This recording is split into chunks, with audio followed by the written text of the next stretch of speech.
Bienvenue à notre parcours de carême avec Saint Joseph. Aujourd'hui, nous voyons Saint Joseph, l'homme vertueux.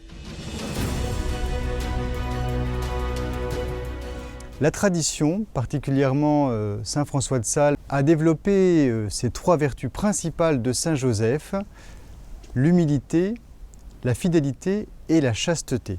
Alors ce qui est très intéressant, c'est qu'il a mis en lumière l'humilité pour garder un trésor. Joseph en avait besoin. Ce trésor, c'était la vie cachée de Jésus. Joseph ne s'est pas vanté évidemment d'être le père du Fils de Dieu, non. Il était tellement humble qu'il a toujours enveloppé ce trésor de silence, d'une immense discrétion, parce qu'il était très humble.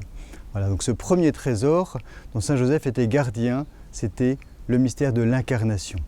Le deuxième trésor, j'aurais pu mettre en premier, c'était la virginité de Marie. Et Saint Joseph, parce qu'il était parfaitement chaste, a épousé la consécration de Marie à Dieu. Marie s'est consacrée à Dieu à l'aube de sa vie consciente, comme dit l'Église, et cette fête nous célébrons le 21 novembre, et Joseph a choisi cette virginité totale pour être entièrement consacré à Dieu et du coup pouvoir être le gardien, le protecteur de ce secret que portait Marie, sa virginité perpétuelle. Et puis le troisième secret, le troisième trésor dont Joseph était gardien, c'était la personne même de Jésus qu'il fallait qu'il protège fidèlement.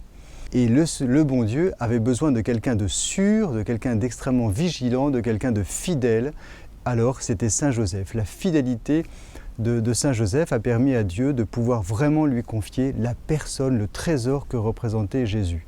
Donc essayons de demander à Saint Joseph ces trois belles vertus, la chasteté, l'humilité et la fidélité, toujours en se rappelant ces trois trésors dont Joseph a été le gardien, Redemptoris Custos, comme le titre l'encyclique de Jean-Paul II, donc l'incarnation, la virginité de Marie et la personne de Jésus. Donc comme résolution que je vous propose de prendre, eh bien, c'est d'essayer de vivre plus profondément de ces trois vertus, plus parfaitement de ces trois très belles vertus.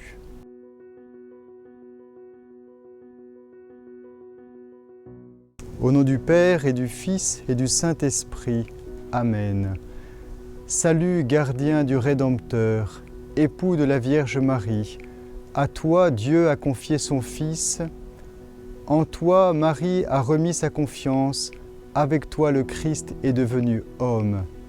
Ô bienheureux Joseph, montre-toi aussi un Père pour nous et conduis-nous sur le chemin de la vie. Obtiens-nous grâce, miséricorde et courage et défends-nous de tout mal. Amen.